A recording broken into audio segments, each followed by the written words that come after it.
Aleluia. Boa tarde a todos. Quem é que está aqui pela primeira vez? Oh, graças a Deus. Bem-vindos. Bem-vindos. Obviamente que os outros que já costumam vir aos retiros não se sintam mal, não é? Já são família. Agora nós gostamos sempre de acolher novos membros na família, não é? E é uma grande graça, meus queridos irmãos, ter aqui caras novas. Eu preparei os ensinamentos para este retiro, mas, sobretudo, há bocado estava a pedir ao Senhor que me dissesse, não aquilo que eu acho que devia ser dito, mas aquilo que vocês precisam de ouvir. Portanto, eu vou tentar fazer isso, assim que o Espírito Santo me ajude. Talvez um bocadinho baseado em alguns apontamentos do meu testemunho. Alguns de vocês já o conhecem, já o ouviram várias vezes, outros já, até na internet, já o ouviram. E eu posso-vos confessar que durante a missa, enquanto estava a decorrer a comunhão, eu me emocionei muito. Porquê? Porque eu comecei, à medida que vocês vinham chegando, não é? Vinham aqui chegando, aproximando-se para comungarem, eu fui vendo as caras conhecidas, cada história dos muitos que aqui estão e das muitas que aqui estão, e que eu conheci o antes e agora vejo o depois. E ainda há bocado ao almoço alguém que me dizia que num retiro, lembra-se num retiro, penso que foi o último, houve alguém que veio ao retiro e essa pessoa teve contacto, essa pessoa vinha triste, desanimada, digamos, com muitas nuvens escuras na sua vida. E hoje, quando olhou de novo para essa pessoa, não parecia a mesma. Estava iluminada pela graça de Deus, estava feliz, estava liberta, estava curada. E isso, obviamente, toca muito. Porquê? Em primeiro lugar, porque aconteceu o mesmo comigo. Para aqueles que estão aqui de novo, eu até 2008 levei uma vida muito grande de pecado e afastado de Deus. E depois, num retiro, é por isso que os retiros são uma graça maravilhosa para acontecerem milagres nas nossas vidas. Num retiro de casais, eu tive a oportunidade de ouvir a verdade, não a verdade que o mundo nos diz, ou as verdades que o mundo nos quer dizer, mas a verdade que Deus nos diz. E eu não sei explicar muito bem. Sei que é a ação do Espírito Santo. O Espírito Santo, que é a terceira pessoa da Santíssima Trindade, e resulta do amor entre Deus Pai e Deus Filho, Nosso Senhor Jesus Cristo. E eu senti em mim uma coisa que não era minha, não vinha de mim, vinha de fora. Uma paz, uma alegria e, ao mesmo tempo, havia qualquer coisa que mostrava no meu íntimo verdadeiramente como eu era, não como eu pensava que era. E, portanto, na Santa Missa, olhar para todos vós e ver os milagres que eu vi acontecerem na vida das pessoas, há muitos de vós que estão aqui, que eu conheço, que já tiveram curas físicas, pessoas que já tiveram cura e libertação, que tinham processos muito complicados, alguns inclusive de possessão diabólica, de situações de depressão, tristeza profunda, vidas que estavam completamente amarradas, enfim, muita coisa. E é tão bonito ver, só pelo poder do amor e o poder da oração, a transformação que foi feita. E porquê que eu falo nisto? Porque isto está ao alcance de cada um de nós. Não da forma que nós queremos, mas da forma que Deus quer. Que esse é sempre o grande problema. Porque muitas vezes nós até estamos disponíveis para mudar de vida, estamos disponíveis para largar as situações de pecado, principalmente aqueles pecados mais graves, os vícios ou as situações de pecado mais graves, mas muitas vezes queremos que isso aconteça no tempo que a gente acha certo e da maneira que a gente acha certa. E muitas vezes aí, como se diz em bom português, damos com os burros na água e desistimos facilmente. Porque eu vim ao retiro, até me fui confessar, coisa que eu já não fazia há muitos anos, tomei o firme propósito de largar aquela situação de pecado, aquele vício que eu tinha na minha vida. Sr. Arnaldo, mas continuam a acontecer coisas e dificuldades na minha vida e cruzes. Faz parte. Não é? O que é que Nosso Senhor disse? Quem quiser seguir... Portanto, e isto é uma verdade que vai perfeitamente de encontro ou contra aquilo que o mundo nos diz. Portanto, o mundo quer-nos sem sofrimento, sem luta, confortáveis. Nós até podemos chegar a um estado desses. Há muita gente que consegue mais ou menos uma certa felicidade aparente, porque têm saúde, têm dinheiro, têm conforto material, enfim, não têm grandes tribulações na vida, mas... será que têm felicidade, paz verdadeiras no seu coração? Eu duvido que, se não têm uma relação com Deus, duvido que a tenham, honestamente. Porque enquanto eu não estabeleci uma relação com Deus, era aquilo que o Sr. Padre falava hoje de manhã, no primeiro ensinamento, enquanto eu não tiver essa relação de coração a coração, eu não consigo ter alegria nem paz na minha vida. E eu não a tinha. Tinha muito dinheiro, fazia o que me dava na gana, mas não tinha paz nem era feliz.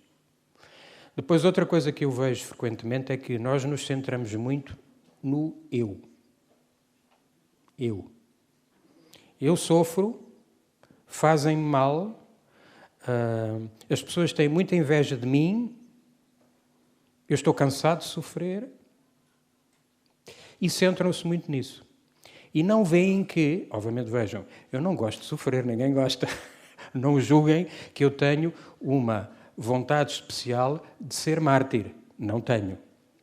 Mas a verdade é que eu tenho visto na minha vida e na vida de muitos que os sofrimentos e as dificuldades que Deus permite fazem-nos um bem enorme se nós aceitarmos esses sofrimentos como sendo a vontade de Deus, os entregarmos como expiação, como paga, como resgate dos pecados que nós temos e das imperfeições que nós temos, e depois, subjugando-nos à vontade de Deus, dizendo: Senhor, eu aceito, se isto me acontece na minha vida, eu aceito a tua vontade, mas, cura-me lá. Cura-me lá.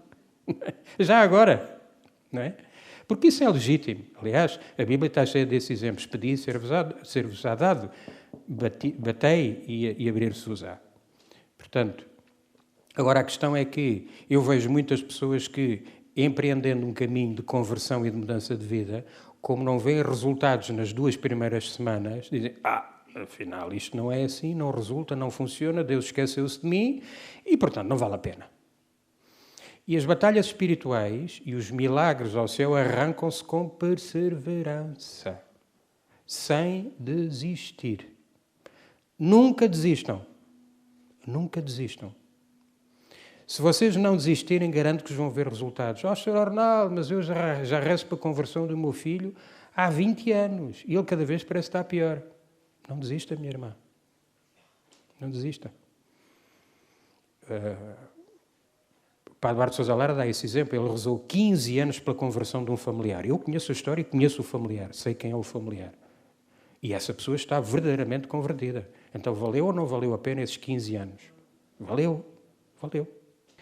Depois, muitas vezes aquilo que nos afasta também da mudança da nossa vida, termos cura, termos libertação, de vermos realmente Deus a atuar na nossa vida, é que nós continuamos a querer ter alguns pecados ou alguns vícios de estimação. É um bocadinho como eu costumo dizer aqui, a fé tipo buffet.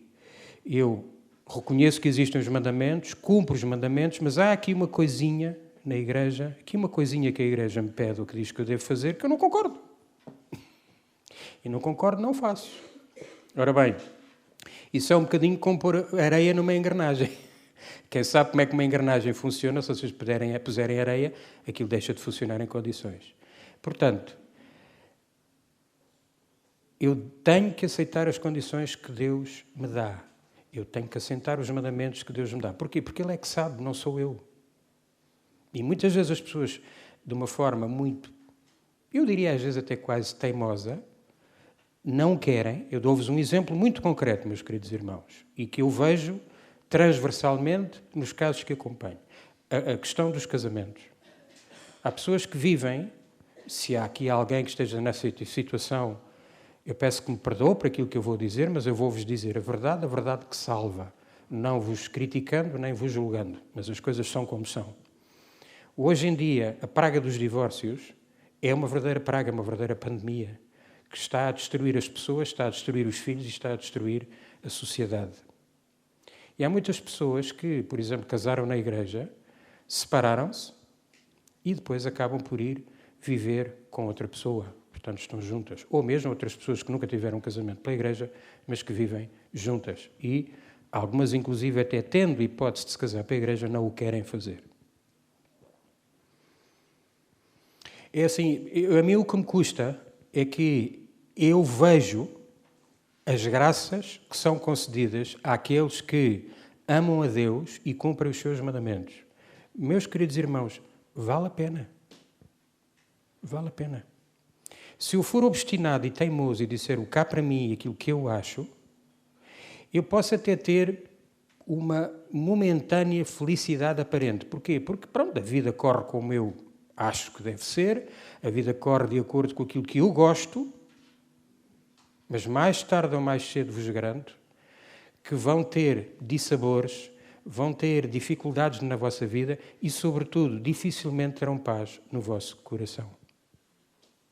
Portanto, focando especificamente este tema, se há aqui alguém, meus queridos irmãos, minhas queridas irmãs, que está numa situação irregular de um casamento, de uma união, não prevaleçam nessa situação. Até porque, vejam, em Gálatas 5, quando São Paulo nos fala das obras da carne, e diz as obras da carne são estas, a primeira que lá está chama-se fornicação, que são relações sexuais entre duas pessoas que não são casadas pela Igreja.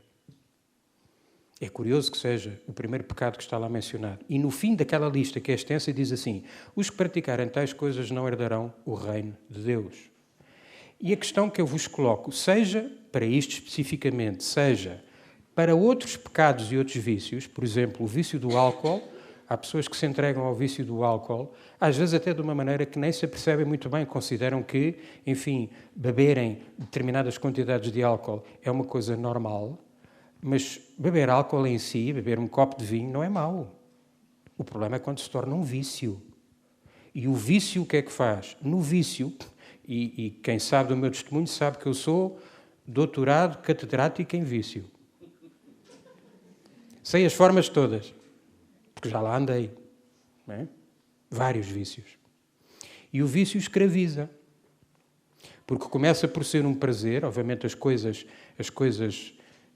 os nossos apetites carnais. Enfim, quem é que não gosta de beber um bom vinho? Beber um copo de um bom vinho equilibradamente é bom, mas se beber uma garrafa de 1,5 litro de vinho, já não.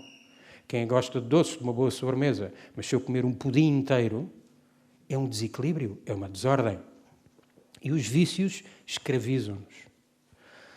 Ora bem, se eu não fizer, eu preciso de perceber isto.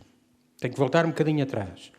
Todos os que estão aqui acreditam que quando fecharem os olhos tudo acaba ou há uma vida eterna? Quem é que acredita que há vida eterna? E quem é que não acredita? Todos acreditam que há vida eterna. Já é bom, graças a Deus. Porque às vezes a gente vai, por exemplo, nos velórios, e às vezes nos velórios há as pessoas que dizem: ai, pronto, nunca mais o vou ver e acabou-se tudo. Quem diz isto não acredita, não tem fé, não acredita na vida eterna. Porque o que a Bíblia nos diz é: depois, quando o nosso corpo for comido pelos bichinhos, a nossa alma é sujeita a um julgamento que é de acordo com o bem ou o mal que eu fiz aqui, e depois há uma decisão. E eu vou para um sítio muito bom ou para um sítio muito mau. Eu creio que todos querem ir para o sítio bom, certo? Ninguém quer ir para o grelhador. Eu não quero. Eu não quero. Está bem? E, para aqueles que estão aqui pela primeira vez e que podem ainda não ter ouvido falar nestas coisas, não vos iludais relativamente à questão, e eu vou falar de uma maneira muito clara, que é para não haver dúvidas, não vos iludais na questão do diabo, do inferno e da condenação. Porque eles existem, meus queridos irmãos. Quer tu acredites, quer não acredites.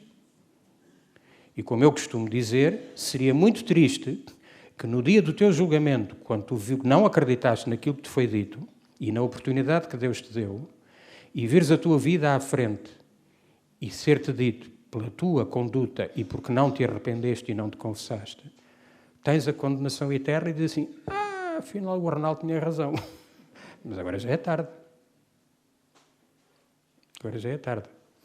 E uma das coisas que a mim me impulsionou muito a eu levar estas coisas a sério, no início da minha conversão, foi o facto de eu ter visto as manifestações de pessoas possessas pelo demónio. Quem está aqui não sabe, eu trabalho como padre exorcista, portanto lido com isso todos os dias, se quiserem. E nós ali vemos que existem seres, existe uma realidade que nós não vemos, não conseguimos tocar, não conseguimos cheirar, sentir com os nossos sentidos, mas ela existe. Nós vemos as manifestações à frente de nós. Digamos que esta é a parte um bocadinho mais dolorosa, se quiserem, portanto, que eu vos poderia tentar tocar o vosso coração pelo medo. Mas depois há a parte principal, que é a parte que nos deve levar. Nós devemos ir fazer as coisas não por medo. Enfim, se fizerem por medo e se ganharem o céu, já é bom. Mas nós devemos fazer por amor. E eu vi, de uma maneira muito linda, os dois sacerdotes que estiveram aqui hoje de manhã e que vos falaram, e eu espero que eles tenham conseguido chegar aos vossos corações, para vocês perceberem como é que Deus ama cada um de nós, se nós lhes dermos a oportunidade. Deus e o Espírito Santo nunca forçam ninguém. Nunca forçam. Agora, Deus dá-nos oportunidades. O facto de vocês terem vindo a este retiro é uma oportunidade. Se calhar alguns de vocês vieram um bocado arrastados, obrigados, vieram cá só para não ouvir mais a mãe ou a irmã. Vai ao retiro, vai ao retiro, vai ao retiro, vai ao retiro, vai ao retiro. Epá, eu vou ao retiro, está bem, pronto. Pelo menos eu vou lá uma vez. Aproveitem esta oportunidade para, primeiro, perceberem, Deus existe, meus queridos irmãos. Deus existe. Ele é o Criador das maravilhas todas que nós vemos à nossa volta, da maravilha do nosso corpo. Ama-nos infinitamente.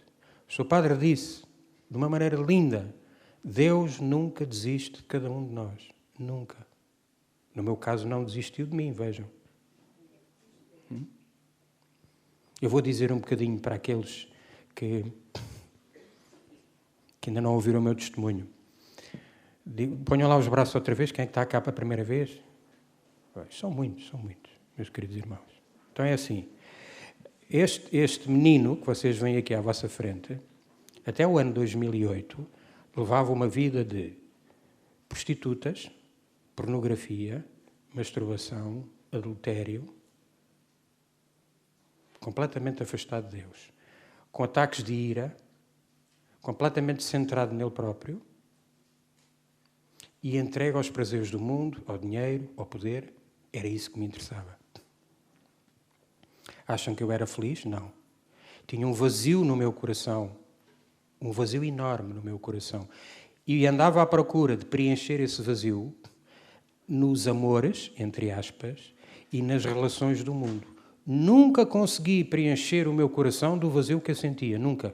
Aliás, quanto mais eu me entregava à vida do mundo e aos prazeres, maior crescia esse buraco no meu coração. Mais vazio eu me sentia. E o que é que eu fazia? Entrava num círculo vicioso. Como eu me sentia mais vazio, entregava-me aos prazeres do mundo para esconder essa minha infelicidade e para poder sentir uma aparente felicidade e tranquilidade que eu nunca conseguia lá chegar. Logo, exorto cada um de vocês a, nestes dias, pensar bem na vossa vida. Mesmo naqueles que já vieram a vários retiros. Há uma amiga nossa que diz que nós estamos em obras. Estamos todos em obras. Eu estou em obras. Mas principalmente para aqueles que estão aqui no primeiro dia, olhem para a vossa vida. Não à luz daquilo que vocês pensam. Não à luz daquilo que o mundo vos diz. Por exemplo, É perfeitamente normal fazer um aborto em determinadas circunstâncias, se a moça foi violada ou se aconteceu assim. Não é, meus queridos irmãos. Não matarás. Quinto mandamento. Em nenhuma circunstância. Quantos estão aqui que não se confessam há dezenas de anos? Quantos estão aqui que, se calhar, mesmo se confessando, continuam a não confessar determinadas coisas porque têm vergonha? Enquanto eu não fizer, enquanto eu não romper com o pecado, verdadeiramente, o demónio tem o anzol dele agarrado a mim. E tem poder sobre mim. Há muitas pessoas que se queixam. Eu tenho problemas de saúde, até às vezes doenças físicas. Não consigo dormir, estou depressiva, uma série de coisas. A minha vida está toda emaranhada, parece que tem uma teia à volta. Porquê? Na base disso está lá o pecado. Portanto, exorto, meus queridos irmãos, que neste retiro confessem-se, vamos ter cá padres para confessar, peçam às nossas irmãs que estão a tratar das confissões, peçam, elas têm uma lista que se chama Exame de Adultos e que é baseada nos 10 mandamentos e tem uma série de coisas que são pecado. Leiam com atenção, tomem nota num papel e vão-se confessar. Se não se conseguirem confessar aqui no retiro, façam o firme propósito, na primeira oportunidade, irem-se confessar. Garanto-vos, meus queridos irmãos, eu nesse retiro, no retiro que iniciou a minha mudança de vida, eu fui-me confessar, que era coisa que já não fazia há seguramente 20 e tal anos, se não mais. Quando eu saí da confissão, senti uma paz, uma alegria, parecia que tinha algodão debaixo dos pés. Eu não consigo explicar, era mesmo muito difícil. Senti uma paz e uma alegria que eu nunca tinha sentido na vida. E essa é a cura e libertação que a graça de Deus nos dá. Mas para isso eu preciso de dar esse passo. E depois, não caiam na esparrela de dizer, mas eu confesso-me diretamente a Deus. Não. Eu tive agora há pouco tempo uma irmã com quem falei e ela dizia-me, Sr. Ronaldo, o padre se calhar pode ser pior que eu, pode ser mais pecador que eu. Pode. Mas ele, quando está na confissão, está in persona Christi. Ele representa Cristo. E mais, os pecados que eventualmente esse padre possa ter, essas contas ele é que as tem que pagar. Quer dizer, ele é que tem que se entender com Deus. E isso é uma bela desculpa para quem não se quer confessar. Até porque notem uma coisa. Para a gente se confessar é preciso ter humildade. Custa. Porque eu estar sozinho no meu quarto, sentar-me na minha cama e dizer assim, Senhor, desculpa lá aquilo que eu fiz. Eu não sei onde é que tinha a cabeça. Como é que eu consegui fazer uma coisa daquelas? Pronto, perdoas-me? Pronto. Agora eu ajoelhar-me e estar perante outra pessoa, cara a cara, e dizer os meus pecados, é outra coisa. Exige humildade de nós. E é essa humildade que nos vai curar e libertar. Portanto, não se furtem a fazer boas confissões. Não se furtem a deitar cá para fora todo o lixo. Amém? Porque vocês, para aqueles que nunca fizeram isso, vocês não sabem, nem sonham o bem que isso vos vai fazer.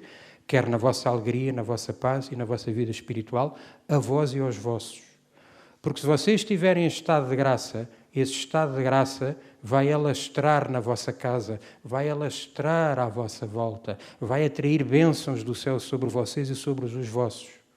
E eu vejo muitos casos em que muitas pessoas se queixam amargamente, porque eu venho aos retiros, Sr. Arnaldo, e eu rezo, eu ponho os joelhos em sangue a rezar, e eu faço, mas o meu marido não quer.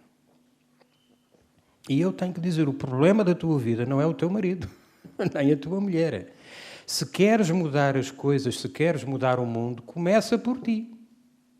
Começa por ti. É um bocadinho como o Sr. Padre dizia hoje. Se eu tenho o amor de Deus no meu coração, eu estou pronto para tudo. Quer dizer, podem, como diz o Salmo, podem cair 1000 à minha esquerda, 10.000 à minha direita, mas Deus já me... Eu há bocado estava-me a lembrar desta comparação.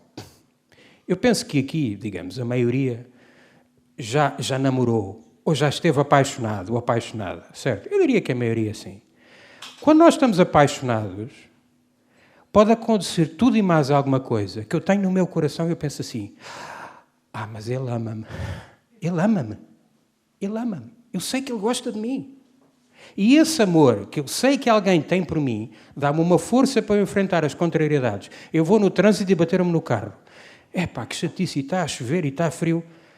Mas depois, no fundo do meu coração, tem alguma coisa que me diz assim, mas eu lembro, o meu namorado, ele ama-me.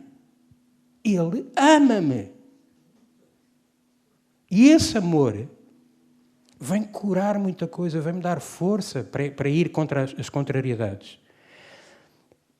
Sabei, meus queridos irmãos, que Deus nos ama.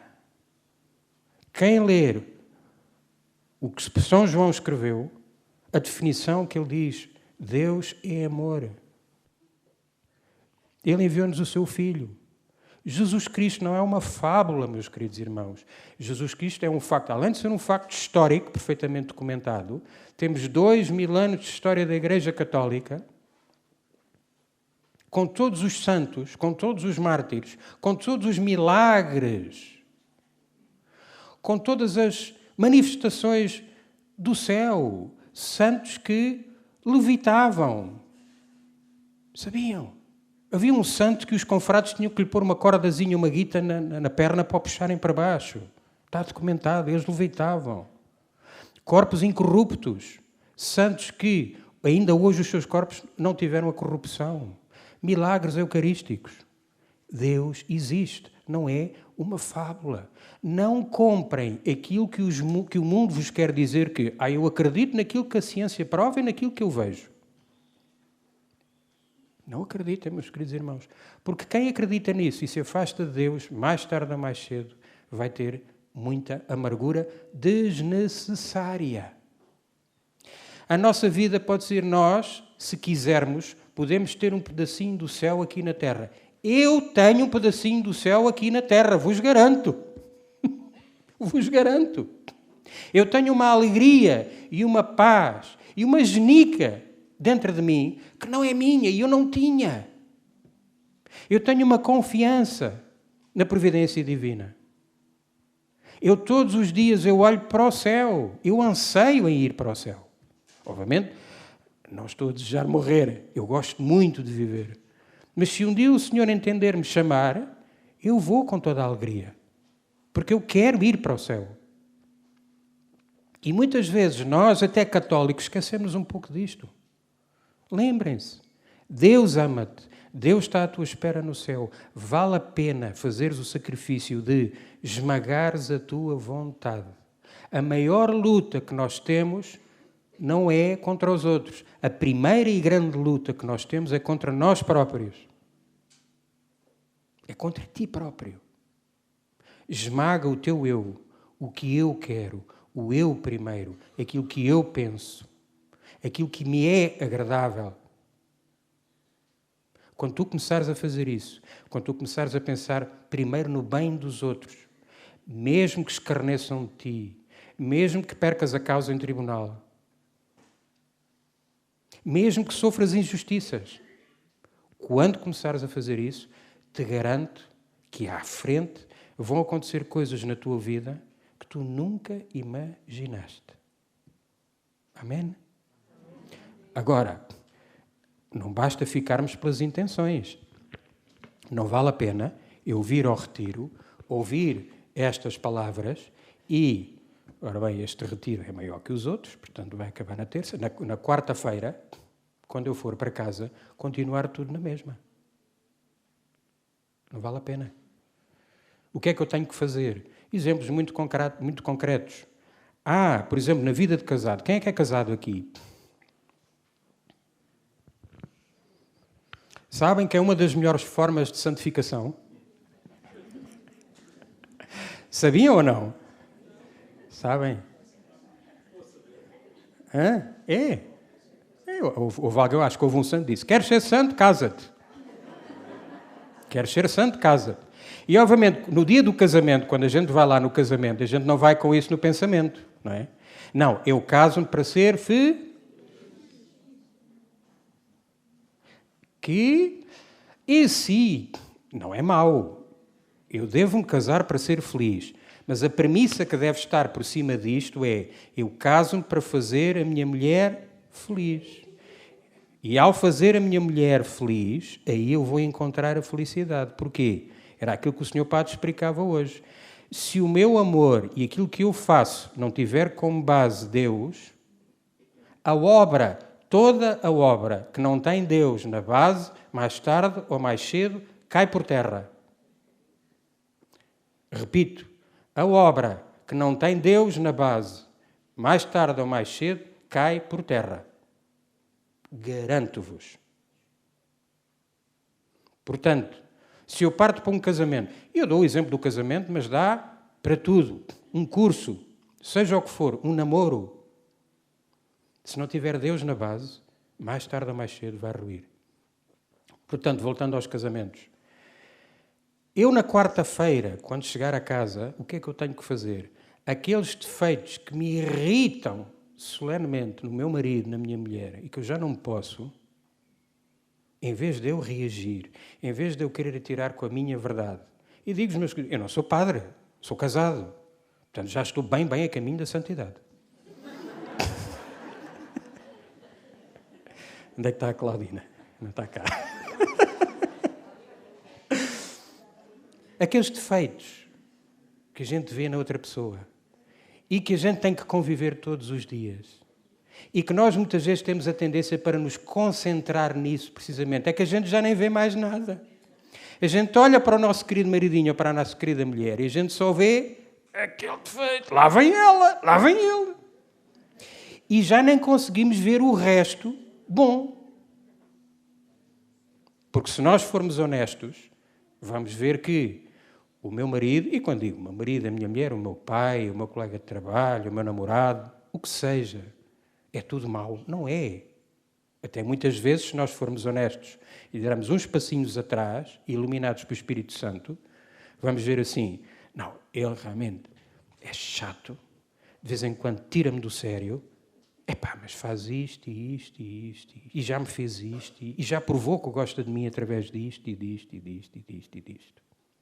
Portanto, o que é que eu tenho que fazer? Em vez de eu potenciar aquele problema, em muitas das situações, a primeira coisa que eu tenho que fazer é uma coisa que se chama...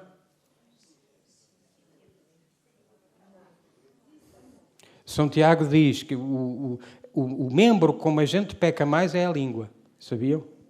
Porque a gente... Porque tu... E vamos para aí adiante. Em muitos casos, a gente resolve muita coisa com silêncio. Tirar a lenha da fogueira, dar tempo e depois com calma falar. E através do amor, eu tenho casos, quer no meu casamento, quer em muitas pessoas que eu tenho visto, em que estas situações são vencidas por amor. A gente desarma o outro por amor. Mesmo que ele diga, pois, não me respondes, não me dizes nada, estás-me a dar razão, não é? Que é aquela farpazinha que é para a gente depois e atirar com as nossas coisas todas. Não. Silêncio. Silêncio. Despoletem. Sabe o que é despoletar? Uma granada. Sabem o que é uma granada? Uma granada é uma espécie de uma bomba que tem uma coisinha, tem uma cavilha. Despoletar é tirar a espoleta, não é? Portanto, despoletar é enfiar a cavilha que é para aquilo não explodir. Portanto, eu não vou continuar com a discussão, eu não vou potenciar isso. E vou rezar pelo meu marido, vou rezar pela minha mulher, vou ser bom. Eu lembro-me, por exemplo, das primeiras confissões que eu fiz depois daquela confissão no retiro, na minha caminhada na fé, foi curiosamente com um padre da mesma comunidade a que pertence o padre Luigi, que hoje celebrou a Santa Missa, que é o padre Alberto. E eu, enfim, ainda estava muito no início da minha caminhada, e então estivemos na casa deles, que eles têm aqui em Fátima, o mosteiro deles, e eu e a Claudina fomos confessar. Eu fui primeiro, e então eu sentei-me, então, ele é italiano, o padre Alberto, então diz lá os teus pecados. E eu comecei, pois, sou padre, sabe o que é? A minha mulher...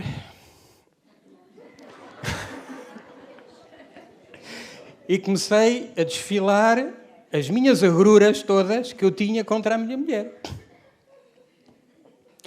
E o diabo a bater palmas, a rir-se, não é? Porque eu não me estava a confessar, não é? Eu não estava a acusar-me, não. Eu estava a descarregar as minhas coisas. E ele deixou-me falar 30 segundos, e a certa altura interrompeu-me e disse assim, está bem, olha, tu trata ela como tu queres que ela te trate a ti. olhei para aquilo e digo assim, hã? Então, a mim disseram-me, vai à confissão, porque vais encontrar, está lá o padre, é como Jesus misericordioso, cheio de amor, para te acolher. Eu fui descarregar as minhas mágoas e ele manda-me uma destas. Mas tem toda a razão. Tem toda a razão. Porquê? Porque eu não estou interessado em mudar. Eu estou centrado nos defeitos dos outros. E os meus defeitos. Porque era aquilo que eu devia confessar na confissão. Aquilo que eu devo corrigir em primeiro lugar e batalhar é contra os meus defeitos e os meus pecados. Porque se eu fizer isso e me santificar, isso vai fazer com que a graça divina vá mudar quem está à minha volta. Eu vejo isso, e já vi isso, inclusive, no meu casamento. E de parte a parte. Portanto, a minha mulher também tem muita paciência, porque eu também tenho o meu feitio, e ela que vai com paciência. E muitas vezes o facto de, às vezes nós, meus queridos irmãos, fazemos coisas que não estão certas, e naquele momento, por causa do nosso orgulho e da nossa vaidade, a gente nem reconhece, nem aceita. Mas passado 10 ou 15 minutos, nós caímos em nós e até dizemos, não correu bem. Mas se eu me lembrar que aquela pessoa, mesmo eu não tendo portado-me bem, ela me recebeu, teve paciência comigo, com amor e com caridade, isso muda o meu coração. E a mesma caridade e o mesmo amor que vocês podem ter, principalmente para aqueles que estão convosco, vai mudar os seus corações. O Sr. Ronaldo, mas o Sr. Ronaldo não vive com o meu marido, nem vive com a minha mulher. Ele tira-me do sério. É impossível viver com aquele homem, com aquela mulher, e porque assim, e porque assado. Certo. Então, eu depois faço a pergunta assim, queres ir para o céu? Quero. Então carrega a tua cruz. Oh, Senhor, mas essa cruz é pesada demais. Não é. Nunca é. Deus nunca dá uma cruz mais pesada que aquilo que nós podemos suportar. E Deus dá-nos, em muitas destas circunstâncias, uma oportunidade de ganharmos medalhas. Medalhas, verdadeiras medalhas de santidade que nos vão abrir as portas do céu.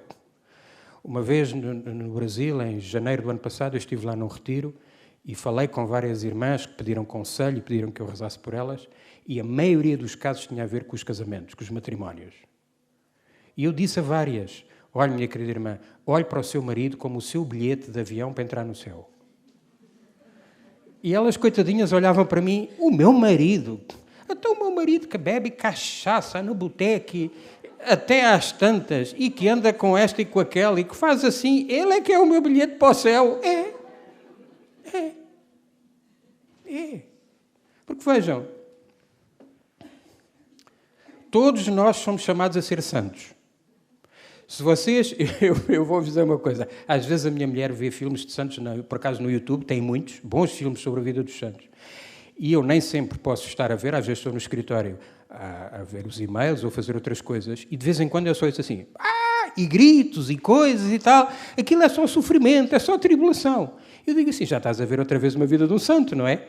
Porque em muitos casos a vida dos santos foi sofrimento, tribulação, tribulação, sofrimento, sofrimento, tribulação. Mas foi assim que eles ganharam a palma da santidade. Deus muitas vezes permite, na nossa vida, que nós tenhamos estas circunstâncias difíceis para permitir que a gente se santifique e que aconteçam verdadeiros milagres. Porque é assim, eu tenho visto verdadeiros milagres nas famílias, em muitas situações, em que havia desunião, má convivência, e hoje há paz e harmonia e amor. Porquê? Porque houve um elemento da família que ouviu os conselhos de Deus, começou a pô-los em prática e conseguiu mudar a família toda. Onde eu moro tenho esse caso, por exemplo, uma querida irmã minha, ela sozinha ia à missa, rezava o terço, ia à canção nova, ia rezando para a família. O marido não queria saber da fé. Ela uma vez falou ao genro para batejar o neto, o genro tratou-a mal.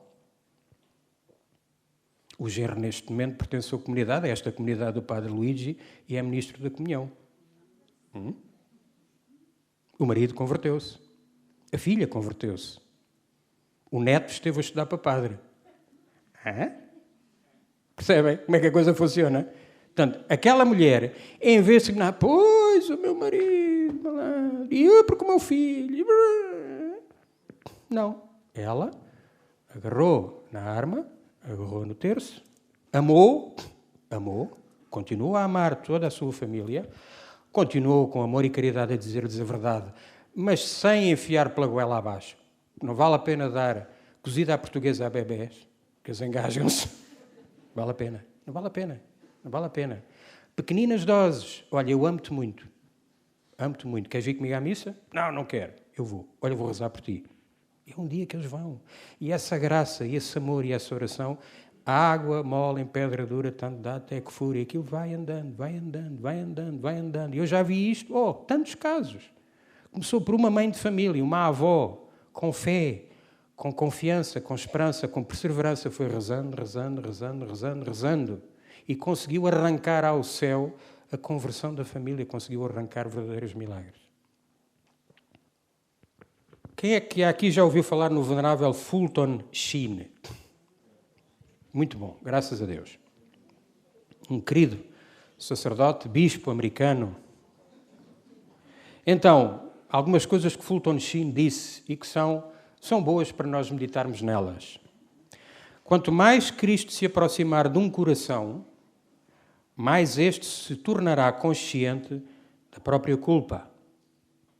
Isto aconteceu comigo nesse retiro e espero ardentemente que aconteça com todos nós aqui. Amém? Amém. O Espírito Santo mostrar-me, Senhor, o que é que está mal na minha vida, revela-me e ajuda-me a mudar.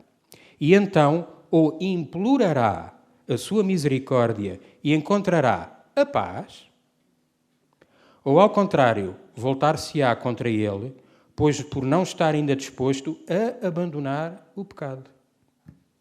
E isto vai de encontro àquilo que eu vos dizia no início. Se tu, meu querido irmão, não estiveres disposto a romper verdadeiramente com o pecado, eu vou-vos dar um exemplo, é um exemplo um bocadinho cru, mas é para acordar as vossas consciências. Tu, meu querido irmão ou minha querida irmã, que vês pornografia, larga isso. Larga. Mas tens que tomar o firme propósito de largar. Mas qual é o mal? Aquilo dá-me prazer, eu não estou a fazer mal a ninguém. Destrói-te. Acredita em mim, porque eu já lá estive anos e anos e anos e destruí-me fisicamente, mentalmente e espiritualmente. Além de ser um pecado mortal, ser uma ofensa gravíssima. Como São Paulo dizia, não sabeis que o vosso corpo é templo do Espírito Santo. O que é que cada um de nós recebeu na Santa Comunhão aqui na missa?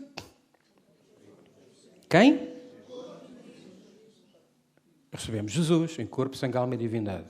Então, o mesmo corpo, eu vou masturbar-me, vou ver pornografia? Vou ser impuro? Não. Não. Sr. Ronaldo, mas eu não consigo. Se não consegues, porque se tornou um vício, entra na primeira capela, na primeira igreja que encontrares, ajoelha-te em frente do sacrário e diz: Jesus, eu quero libertar-me disto. Ou, se ainda for mais difícil, Jesus, eu na verdade, verdadeinha, não me quero libertar disto, porque eu gosto muito. Mas eu já percebi que isto é mau. Ajuda-me. Através da tua graça, ajuda-me a libertar-me deste vício terrível.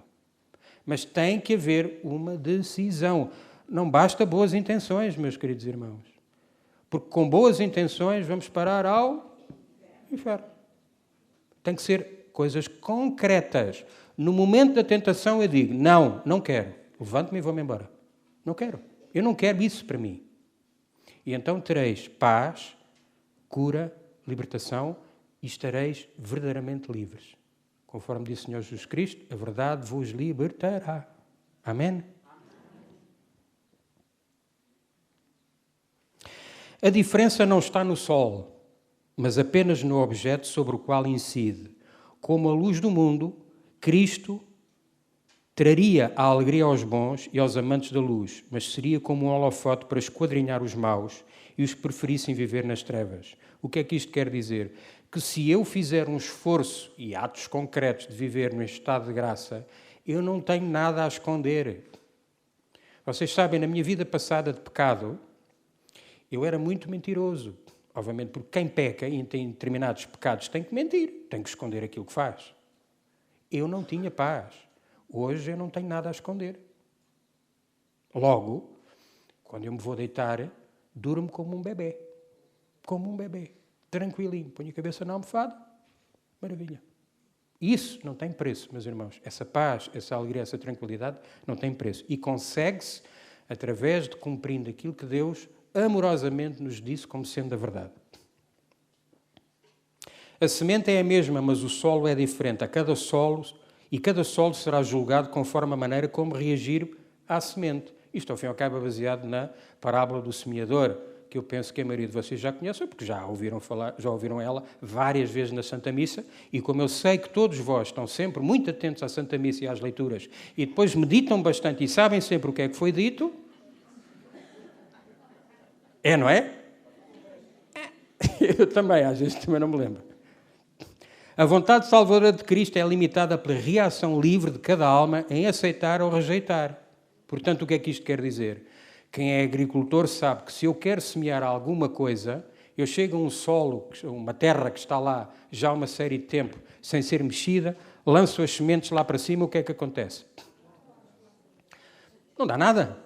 Os pássaros comem, a semente não consegue entrar na terra, aquilo não dá nada. Portanto, eu preciso de remexer a terra. O que é o remexer da terra do meu coração? É eu livrar-me de todos os meus eu é que sei, o cá para mim, o que eu quero é livrar-me do meu eu. Se eu fizer isso, eu remexo a terra, torno a terra fofa, a terra, em vez de ter um coração duro, em que nada penetra, não, eu não perdoo porque já me fizeram muito mal. Eu não falo àqueles que me fizeram mal. Eu não rezo pelos meus inimigos. Eu não ajudo ninguém porque eu preciso é tratar de mim e dos meus. Isso é terra dura no coração, não há semente que entre. Mas se eu amorosamente remexer a terra do meu coração para ela ficar permeável, aí a palavra de Deus, a semente entra, aí vos garanto que vai dar muito fruto, fruto de mudança, de paz, de amor e de caridade. Quem uma vez encontra Cristo com boa vontade já não volta pelo mesmo caminho para onde veio. E depois dá-nos o exemplo dos Reis Magos. Portanto, o que é que provavelmente vai acontecer com muitos de vós? Vocês vieram de casa até aqui, mas pronto, depois se vieram para lá 1, quando voltarem para casa, vão para lá 28. Vão por outro caminho. Será isso? Não é. O voltar por outro caminho é, quando eu saio do retiro, já vou outra pessoa. É por outro caminho. Os meus caminhos já não são os mesmos. Portanto, eu preciso de ouvir o que é dito aqui no retiro, conforme eu disse, fazer silêncio, meditar, ver o que é que eu tenho que mudar no meu coração, e então quando eu sair daqui, vou uma nova criatura, uma nova pessoa.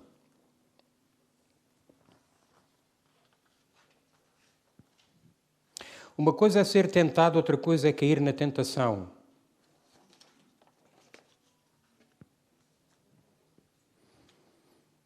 Às vezes há pessoas que perguntam, Sr. Ronaldo, é pecado ser tentado? Não, não é pecado ser tentado. Jesus foi tentado.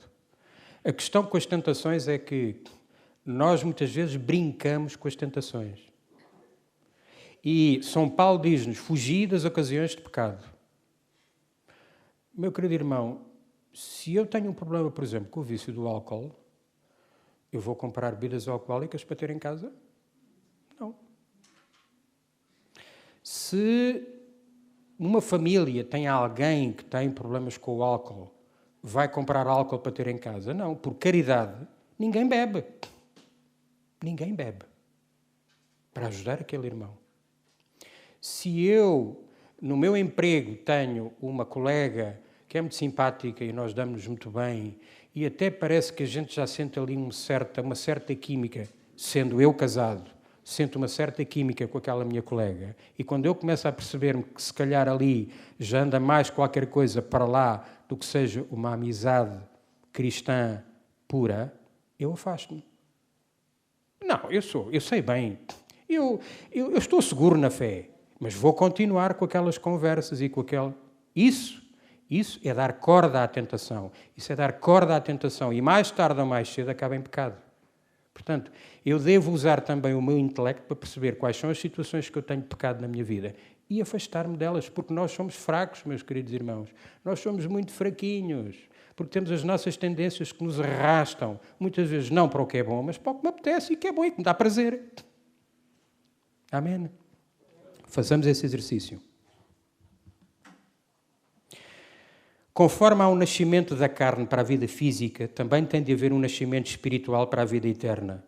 O primeiro nascimento faz-nos filhos dos nossos pais. O segundo nascimento faz-nos filhos de Deus. Temos de nos tornar crianças. Onde é que eu já ouvi isto? Eu já ouvi isto. Em algum lugar. Espirituais, tal como fomos crianças físicas. João 3,4.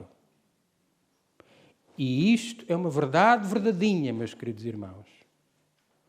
Muito daquilo que nós temos da nossa parte carnal, temos que deitar fora, voltar a ser como crianças. E o que é este nascer de novo? Eu posso dizer que eu nasci de novo. Eu não sou o mesmo homem que era. Obviamente que ainda trago algumas coisas na bagagem, porque ainda não consegui soltar-me de coisas da minha maneira de ser. É uma luta que eu tenho todos os dias e que vou tentando melhorar. Mas digamos que no cômputo geral, eu sou um homem novo. Eu nasci de novo. Eu nasci para o Espírito. Porquê? Porque hoje, eu de uma maneira honesta, espero eu, Deus saberá, tento viver a minha vida não centrado nas coisas do mundo e nas coisas carnais, mas tento viver a minha vida centrado nas coisas espirituais, em Jesus, Maria e no céu. E isso faz de mim um homem novo, inclusive nas minhas prioridades. Dou-vos um exemplo muito prático que tem a ver com as decisões que nós tomamos na nossa vida e depois a maneira como Deus atua em nós. Que é também uma das dificuldades que muito nós temos, é acreditar na providência divina.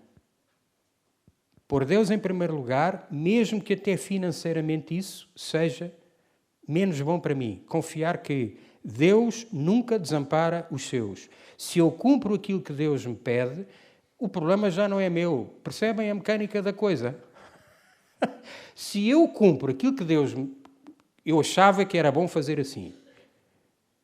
Mas eu não vou fazer assim porque sei que não é Deus não quer que eu faça assim. Então eu vou fazer como Deus quer. De quem acham que é o problema a partir daí? É dele. Eu fiz aquilo que ele me disse, portanto é que ele é que é o responsável. E se vocês fizerem isso, em muitas circunstâncias da vossa vida, vocês vão ver Deus a atuar claramente. Na minha atua desta forma. Eu durante muitos anos fiz filmagens de vídeo. E tinha um trabalho para fazer durante um fim de semana. Entretanto, houve um querido amigo nosso que organiza peregrinações para o Escorial e me telefonou, eu já tinha tido algumas, e telefonou-me: Arnaldo, gostava que o Arnaldo desse, mais uma vez, o seu testemunho no autocarro numa das peregrinações. E eu disse: mas eu nessa data tenho um trabalho de vídeo para filmar. Então, mas deixe-me ver, eu vou falar com a pessoa e depois digo. E eu falei com a pessoa e expliquei-lhe a situação e a pessoa disse: não tem problema, porque eu sabia que ele tinha uma outra pessoa que poderia substituir-me, então eu vou pedir a essa pessoa, ela faz a gravação, não tem problema.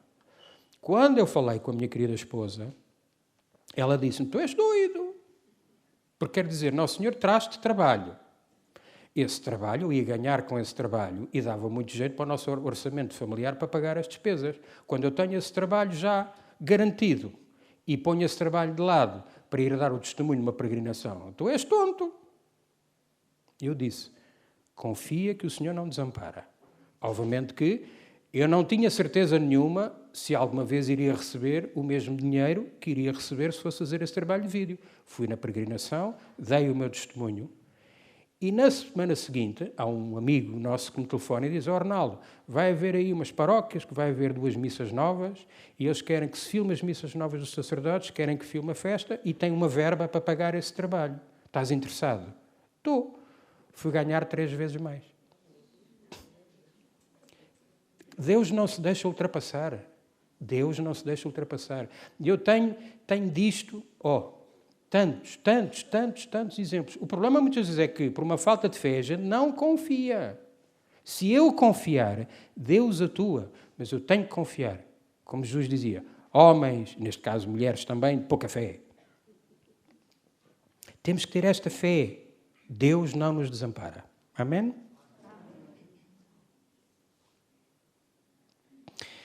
A samaritana, quem é que já ouviu falar na samaritana junto ao poço? Toda a gente já ouviu, isto já foi lido tantas vezes na missa. Oh, senhor, não, mas eu nessa missa estava... Nunca aconteceu, mas não. A samaritana junto ao poço reconheceu o pecado e por isso recebeu a salvação. Portanto, lembram-se? Aquela mulher, não é? Perguntou-lhe, onde é que está o teu marido? Eu não tenho marido. Pois, já tiveste 5 e o homem com quem estás não é teu marido. Mas ela reconheceu, ela no fim, dificilmente, ela estava a reconhecer o seu pecado, mas quando confrontada com a verdade, e essa é a pedra de toque. Meus queridos irmãos, quando cada um de nós é confrontado com a verdade, levamos um abanão no nosso coração. O problema é que muitos de nós não queremos reconhecer isso. Por orgulho, por vaidade, quem é este para me estar a dizer isto? Eu é que sei. E não mudamos a nossa vida. Ela mudou. Tanto que mudou que foi chamar, foi à aldeia dizer, eu ouvi o Messias, eu vi o Messias. Ela teve uma conversão profunda naquele momento. Os fariseus não reconheceram os seus pecados. Negando a causa, tornaram a cura impossível. Se aquele que morre à míngua, portanto que tem fome, disser que não tem fome, quem lhe dará pão? Se o pecador nega o pecado, quem há de salvá-lo? O que é que isto quer dizer? Se queres ser salvo, se queres que Jesus trabalhe em ti, a primeira coisa que tens que fazer é reconhecer a tua miséria. A miséria dos defeitos que todos nós temos, das imperfeições, dos pecados. Reconhecer, eu não sou perfeito, luto, ajuda-me. Se fizeres isso, muita coisa boa vai acontecer e, obviamente, fazendo uma confissão sacramental. Por fim, deixo-vos este pensamento que eu acho que é delicioso e que nos ajuda a nós focarmos bem como é que queremos levar a nossa vida. Podes escolher entre 10.000 caminhos para chegar ao fim da tua vida. Seja qual for o que tu escolheres, encontrarás no fim ou a cara de Jesus ou a cara de Satanás. E os dois te dirão, és meu. Amém? Agora, de qual é que tu queres ser? Qual é a cara que tu queres encontrar? Amém? Então trabalhai para isso. Combinado? Que Deus abençoe muito.